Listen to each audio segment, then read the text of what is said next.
আমি এই বড় পাথরটা একজন র্যান্ডম মানুষের সাথে বেঁধে রেখেছি, আর এই পাথরটা এই মানুষটাকে সমুদ্রের একেবারে নিচে নিয়ে যাবে। আর এটা 7টা ডেথ ট্র্যাপের মধ্যে প্রথম যা এর জন্য আমরা প্ল্যান করেছি। যেমন 100 ফুট উপরে শূন্যে ব্যালেন্স করা, 1000 পাউন্ডের ভাল্লুকের কাছ থেকে ব্যাগ চুরি করা, মাইনফিল্ডের মধ্য দিয়ে ড্রাইভ করা এবং এরকম আরো অনেক কিছু।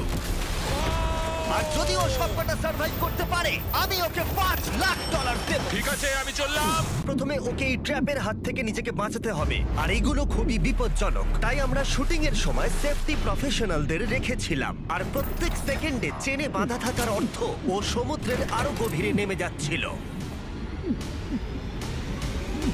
ও উঠে এসেছে, ও পেরেছে। ইয়েস! কনগ্রাটস! তুমি এখন $5,00,000 জেতার দিকে এক পায়ে গলে। ইয়েস! কিন্তু এর পরের চ্যালেঞ্জটার হাত থেকে বাঁচা অতটাও সহজ হবে না।